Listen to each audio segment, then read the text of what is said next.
And welcome back to my garden. After a couple of weeks of taking cheap, relatively easy shots, although I think well directed, at a couple of internet superstars, Jordan Peterson and Gary Vaynerchuk, I thought this week it's time to flesh out a little bit what I really do believe in.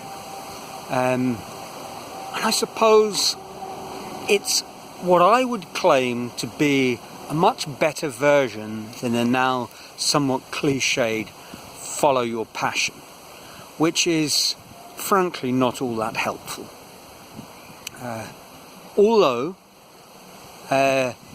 broadly speaking, what I'm going to say is saying the same thing, but I think with a little bit of added detail, and that added detail perhaps comes at the expense of being a nice, neat soundbite, but so be it.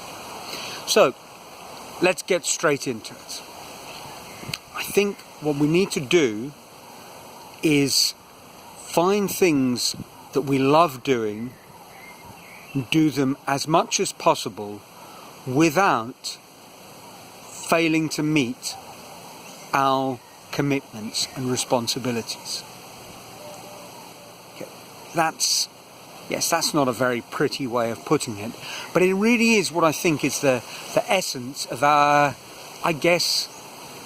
mission in life.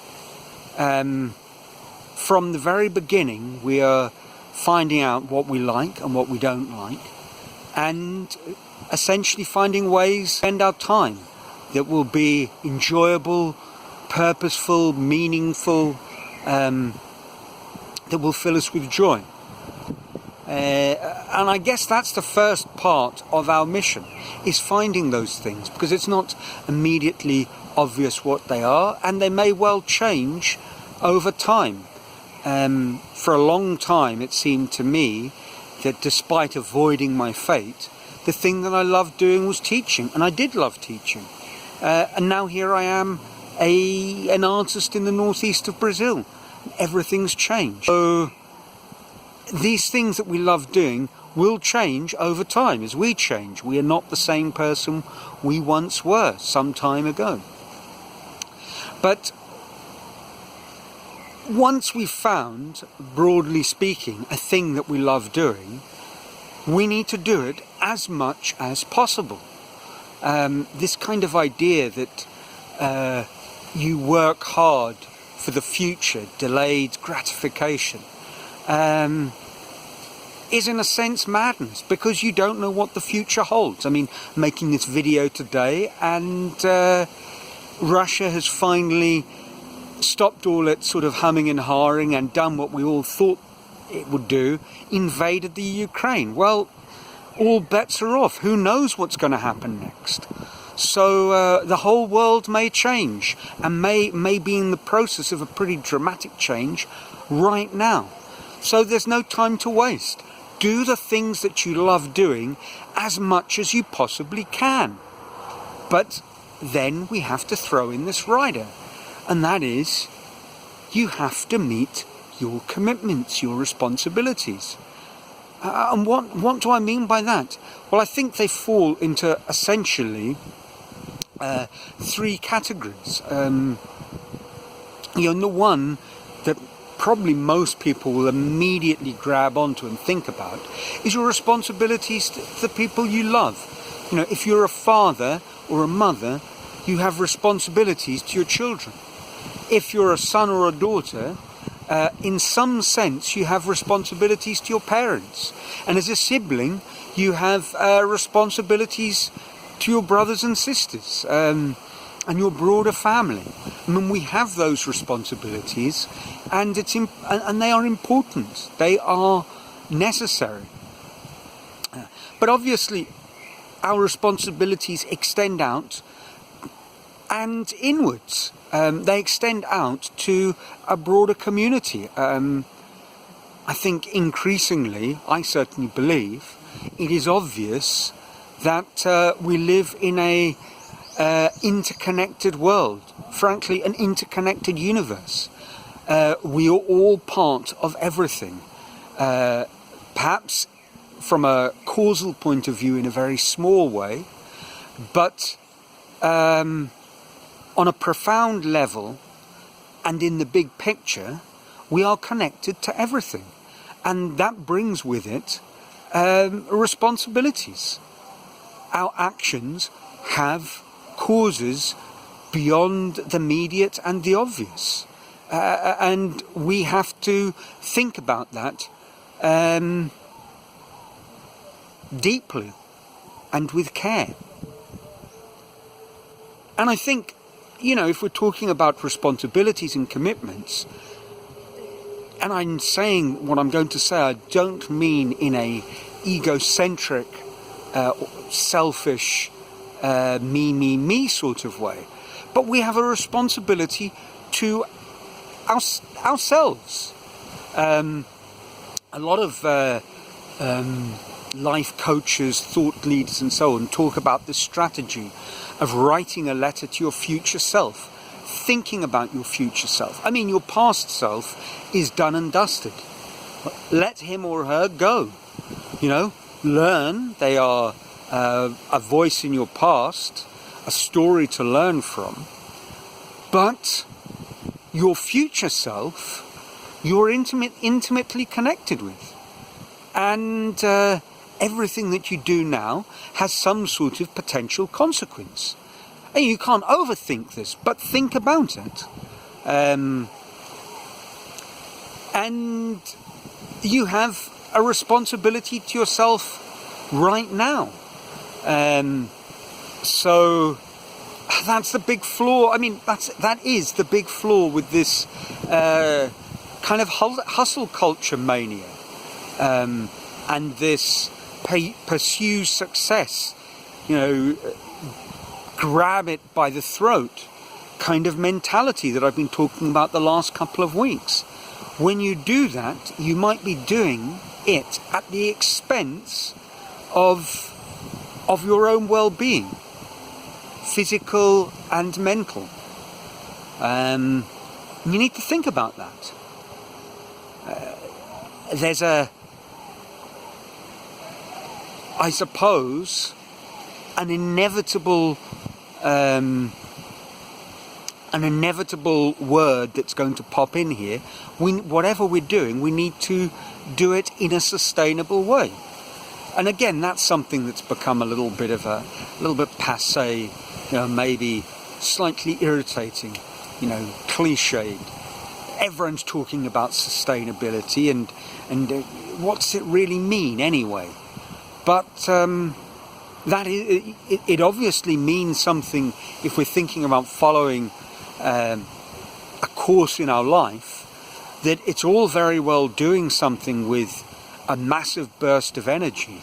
But if the thing that you're following, I suppose, your life mission, let's call it that, the thing that you truly love, the thing that you're trying to master, you have to do it in a way that you can envisage you can carry on doing for the course of your life, because that's what you're signing up for.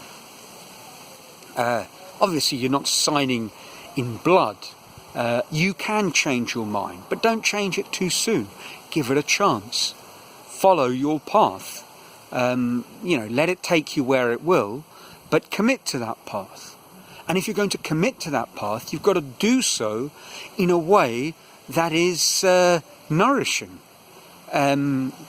If it's a creative path, you need to have the energy, the internal resources to build on whatever you're doing today, tomorrow. And that's going to have implications on how you're working and how you're behaving, your habits, your downtime, your leisure time. It could be damaging, destructive, or nourishing, replenishing your energy. And I think putting all this together, what I feel, and I certainly feel for me that this has become much clearer over the last few years, become much clearer what I did when I made this move from being a school teacher in a massive metropolis to becoming an artist in a small village in as I like to say, and I'm not just saying it to make you feel a few tinges of jealousy, in a paradise, in a tropical paradise. When I made that move, I didn't really understand what it entailed, but I'm understanding it much better now, and it's starting to make sense, and I can see a longer term path. The work that I've been doing at the beginning, I kind of beat myself up because I'd come here to make art and I'd find myself lying in a hammock and reading a book. And my late friend Mike would say that you're detoxing. You know, you left where you were, and you needed to switch off for a bit, and then you needed to reset, and that's what I was doing. And then I needed to build the strength, the habits, and the physical strength to do my work consistently every day for a certain number of hours that would kind of produce progress. I mean, that's one of the problems on the internet. You see someone who is a world-class performer in their field, and you kind of think that it was always that way, but it wasn't. I mean, even for those people who seem to just be doing this thing every hour of the day from the very beginning, you know, musicians who picked up the guitar or Jimi Hendrix, and that's all they ever did. But probably the way they did it changed over time. It began kind of playfully and eventually became something that was more focused and directed and driven. And to be a little bit more directed and driven, to kind of start having a vision that you're realizing, well, that takes energy. So, to me, what I've outlined today is really, I believe this is at the heart of a meaningful life. And maybe the thing that you truly love at the moment, you can only find half an hour a day. But make it a fantastic, an extraordinary half an hour, and build from there. And maybe at the moment, you'd really like to drop out, to sign out from the kind of mad rat race game, but you can't. Well, that's fine.